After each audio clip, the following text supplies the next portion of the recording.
A lot of clients ask me how they can build customer trust. It's actually one of the first things I look for when I'm doing a website audit. I want to see if the website is building customer trust right away and pretty much immediately when you look at it. Without customer trust, a customer is far, far less likely to buy. So if you wondered if you're doing an effective job or wondered if you're missing a key element in building customer trust, then this episode is for you. Welcome to the eCommerce Made Easy podcast. I'm your host, Carrie Saunders. When we started this business, all I had was a couch, a laptop, and a 9-month-old. My main goal? To help others.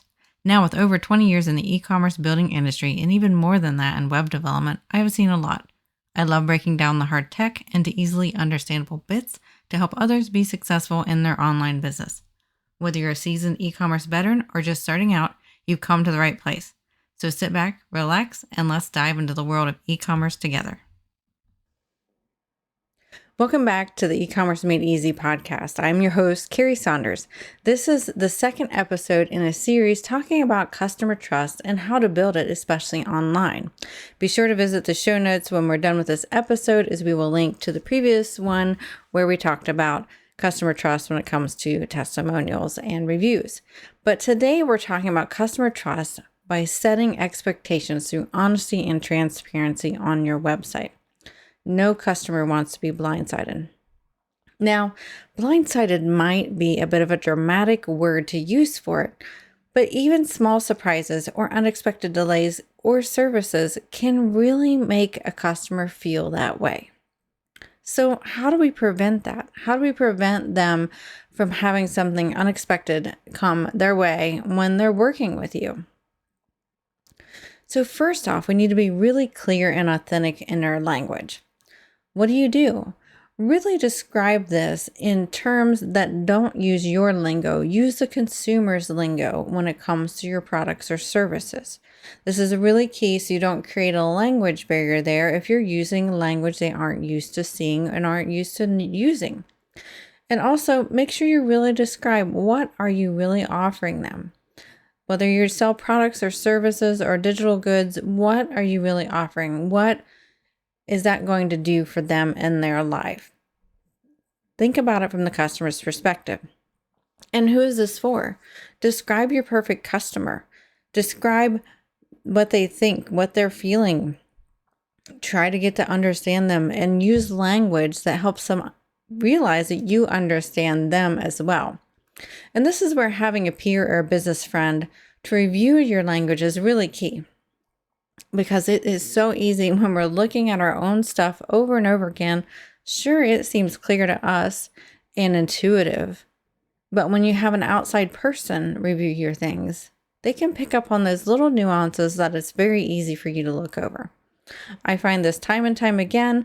I know with our stuff, it's so easy for me to miss some details that our consumers might get confused on. But if I have a peer or a business friend look at it, they can really be like, what does this mean, Carrie? I don't understand this.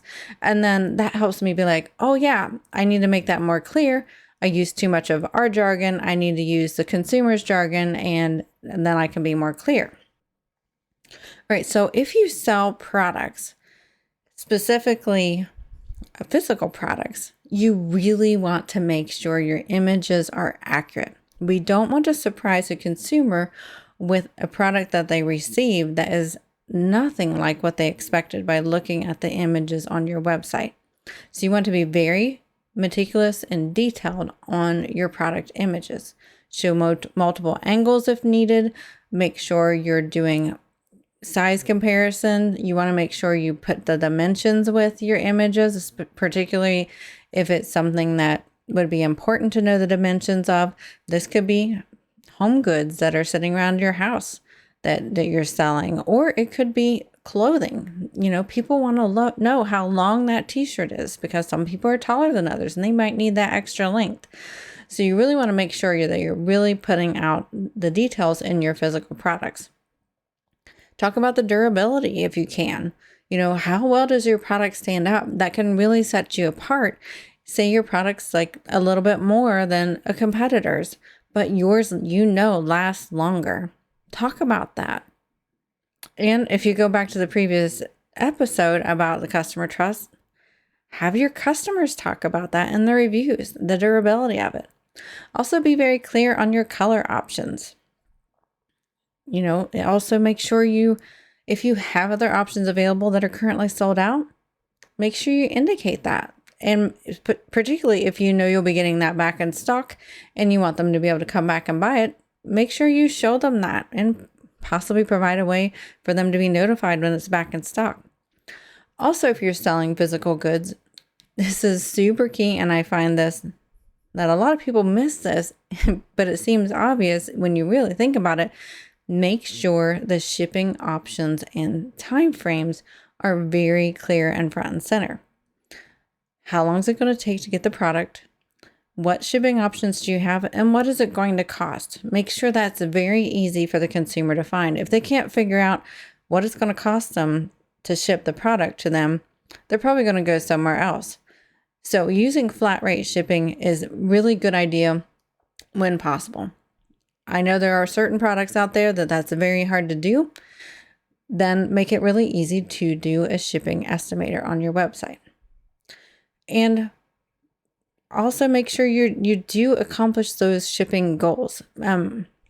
You want to distinguish between how long it takes you to ship it as well as how long it takes to receive it. So if it takes you 1 or 2 business days to get the item out, or maybe it takes you 3 to 5 business days, you need to make sure that you're very clear with that so they can mentally add that on to the expected delivery time on the shipping method that they pick. Now, let's go on to digital goods, though, in this type of situation. So digital goods, we can also talk about how fast your customer will receive them. Many times digital goods are right away and they get it right away. But you also need to be clear on how are they going to get it. Is it going to be right on the page after they buy? Are they going to get an email about it? How do they get your services when it's digital? Make sure that's very clear. Maybe you have some fraud checks in place before you actually deliver the digital goods. So maybe it's going to take about a day for them to get it. Make sure that's clear as well. If you're selling custom digital goods or custom physical products, how long does it take for you to build that for them? Think about these things. You want to think about what are these decisions that they really need to make? And don't be afraid of scaring somebody off because your shipping or your delivery is going to take too long. You'd much rather have a customer who doesn't buy because you don't fit their needs as far as how fast they're going to get the product than have an angry customer who did buy your product and it wasn't clear how long it would take to get their product, and then they're angry because they expected it faster. So make sure you're super clear on that. That's going to create a lot better customer service for your customers. Also, make sure you have clear pricing. So this goes whether you have physical goods or digital goods, but make sure that if there are any other extra costs they might incur, that you be very upfront with them. For example, we have some clients who sell physical goods that their products can vary on their price. So a specific product can greatly vary on how much it costs. So in that case, you don't want to put that the price is, let's say $9.99. You want to say starting at $9.99 because depending upon the options, it could be that $9.99. It could be $15.99. It could be $25.99. It just really depends upon what they built upon that product. So making sure that you're very clear about your pricing is super important. And if you're doing services, make sure the services that they're going to get from the price is very clear as well. Make a nice bulleted list, something very easy to digest that is very clear on what they're going to receive for your services that they paid for. And you also, especially if we're talking about services, which many of you are also service providers, address the fact that, if there are new features or new items that they want as you're going along, explain what that process is. Say, hey, here's what we have laid out for you for this price. If you'd like to add on more services or if we find more items you want us to do as we go along, then we can revisit that as we're going through the project and we can help you know what else needs to be done, and you can let us know if that's in your budget. So just kind of, create that transparent communication as to what might happen if what they're needing is beyond what your idea of their scope was, or beyond what your services typically are. Also, particularly when we're talking about services, you want to, like I said, give the expectation of how long they're going to get it. But when you do that, many times you want to, there's things that are outside of our control when it comes to giving a services type of work. Whether you're a coach, whether you're a web developer too, like us, things can happen. But as long as you're transparent and very upfront with the client and keep them updated regularly, we have found in over 20 years, people are going to be generally very happy as long as you're communicating with them regularly about the process and what is going on. So this is something I definitely look for sure when I'm doing a website audit for customer trust, is making sure that your About Us page is done and done well. The About Us page really needs to bring them into the story of who you and or your business is. You need to be very honest. Here's how we started. Pull in some interesting stories on how things got started, what you love to do, why you love doing what you love to do. Really kind of bring them into your story. Obviously, don't be fake. Be you. That's going to be the most important thing here. But really don't overlook your About Us page. I know for new people that I want to work with, that's one of the first things I do, whether it's shopping for physical or digital goods or services. I look at their About Us page. I see if it resonates with me. I see if I can relate to that person. So make sure you put it in relatable terms too. When we can relate to others, when we can understand what they're talking about, where they're coming from, that creates a huge amount of trust online especially. Another thing that really creates trust is having a contact us page that is very easy to find with very clear ways to get a hold of that person or that business. There have been times that I have hesitated to buying from a company, and I can think of one in particular I did this summer or maybe late spring. And I really considered not purchasing from them because I couldn't find much on the About Us page like we just talked about. And I couldn't find anything really on the Contact Us page. I don't even think they had one. So I knew that if I had a problem with the product I was wanting to buy, it was going to be hard to contact them. And I ended up buying that product. And I regretted it because it was hard to contact them. I did have trouble with it. My instinct was right. My gut was right. And I couldn't get a hold of them, not even an email address. So even if you don't have phones or a phone system at your business, you need to have a really easy way to be contacted, whether that's email or a direct message on social media, text messages, etc. Make sure you make this super, super clear and easy. It is very vital and very key to building customer trust.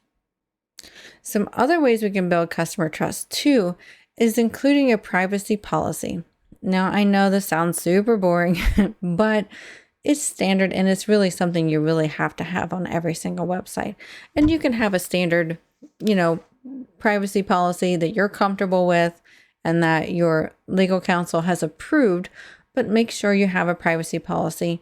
You also might want to have some security information. How do you protect them and their information? And very especially return policies. So whether it's digital or physical goods, what is your return policy? If that's not easy to find, customers are going to hesitate to buy, and they may not buy if they don't see that. And many times digital goods don't have a return policy, but you still need to state that and make sure that's very clear. And if you don't have a return policy, I would make it very easy, again, to be contacted in case somebody has questions before they buy.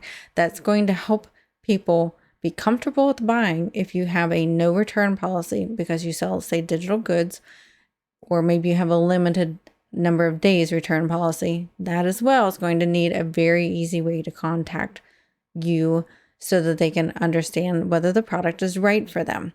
So making sure that you are very up to date and keep them informed on privacy policies, security information, return policies, and ways to contact you are super vital. They sound like areas in your website that you could potentially ignore or just kind of gloss over, but they really, really, really are key. That's it for this week's episode of the eCommerce Made Easy podcast. Be sure to visit our show notes at ecommercemadeeasypodcast.com/32. Again, that is ecommercemadeeasypodcast.com/32. There we will link to the other episode that we've already done on customer trust, as well as in the future, we will add the new links as we fill out the series on customer trust and how to build that online. If you're watching us on YouTube, be sure to hit that subscribe button. And if you're listening on our podcast, be sure to follow us on your favorite podcast app so you don't miss out on any upcoming episodes. And like always, we'd love to hear from you. If you have any feedback, please do email us at podcast@bcsengineering.com or find us on social and send us a direct message. We'd be happy to chat with you. That's all I have for you this week. I will see you next week.